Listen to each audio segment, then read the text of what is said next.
মার্কিন শুল্ক নীতির কারণে ভারতবর্ষে জিনিসপত্রের দাম বাড়ছে কেন? সরকার তুমি জবাব দাও। এই জবাবের দাবিতে সমস্ত মানুষ এক হও।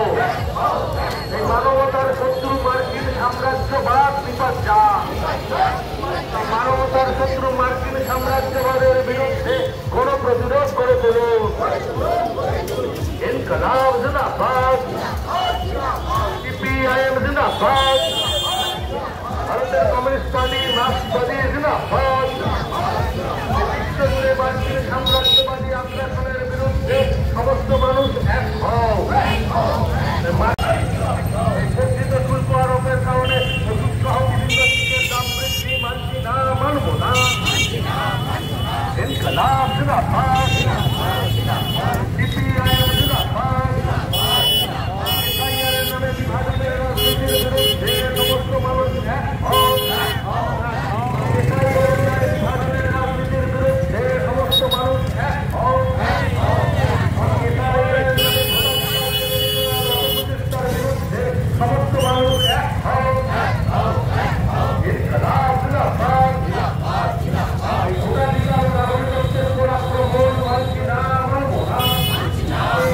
ভোটাধিকার নাগরিকত্বের উপর আক্রমণের বিরুদ্ধে সমস্ত মানুষ এক হও। ভারত সরকারকে বিলুপ্তনীয় রাষ্ট্র গঠনের বিরুদ্ধে সমস্ত মানুষ এক হও। এসআইআরের নামে ভোটাধিকার কেড়ে নেওয়ার অপপ্রচেষ্টার বিরুদ্ধে সিপিআইএম লড়ছে, লড়বে। ইনকলাব জিন্দাবাদ, এসআইআরের নামে বিভাজনের রাজনীতি।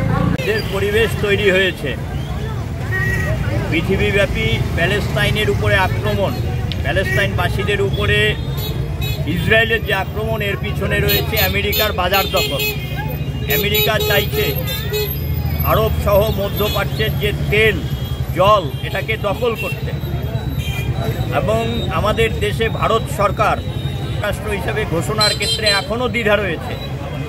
আমরা এর প্রতিবাদে ইসরায়েল প্যালেস্তাইনকে একটা স্বাধীন রাষ্ট্র হিসেবে ঘোষণা, আর আমেরিকার সাথে ভারতবর্ষের যে গোপন বোঝাপড়া, এটাকে ভাঙতে হবে। আমেরিকা ভারতবর্ষের উপরে বারবার আক্রমণ শুধু আনছে না, আমেরিকার যে শুল্ক যুদ্ধ, এই শুল্ক যুদ্ধের কারণে ভারতবর্ষের প্রোডাক্ট আমেরিকায় 25 থেকে 50% শুল্ক ধার্য হয়েছে। অন্যদিকে ফ্রি ট্রেড এগ্রিমেন্ট হয়েছে।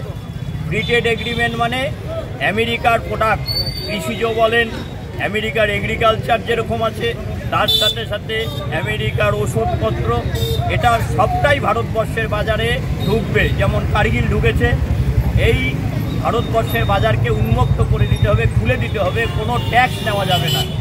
এতে ভারতবর্ষের ক্ষুদ্র ব্যবসা, কৃষিজ ব্যবসা বলেন, ছোট ছোট যেগুলো ব্যবসা করছে, এটা ধ্বংস হয়ে যাবে। কৃষি ওরিয়েন্টেড সব ব্যবসা ধ্বংস হয়ে যাবে। ফলে আমেরিকার সাথে কোনো গোপন বোঝাপড়া নয়, আমেরিকার সাথে মাথা নোয়ানো যাবে না। আমেরিকার শুল্ক যুদ্ধের বিরুদ্ধে ভারতবর্ষকে অবস্থান নিতে হবে।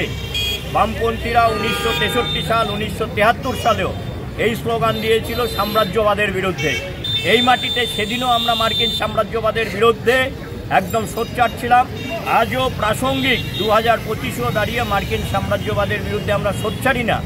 আমরা বলছি ভারতবর্ষের যে সংবিধান রয়েছে, ধর্মনিরপেক্ষ সমাজতান্ত্রিক ভাবনার সংবিধান, সেই সংবিধানকে আঁকড়ে ধরেই ভারত সরকারকে দূরদৃষ্টি সম্পন্ন সিদ্ধান্ত গ্রহণ করতে হবে, যাতে ভারতবর্ষ বাঁচে, সংবিধান বাঁচে, ভারতবর্ষের বাজার বাঁচে। তাই পুজোর মরশুমে আমরা মিছিল করে মানুষকে সচেতন করলাম। আপনার এই সংকটের কারণই হচ্ছে ভারত সরকার, আর তার সাথে সাথে আমেরিকার দিকে ঝুঁকে যাওয়া ভারত সরকারের নীতি। এটাই হচ্ছে বিষয়।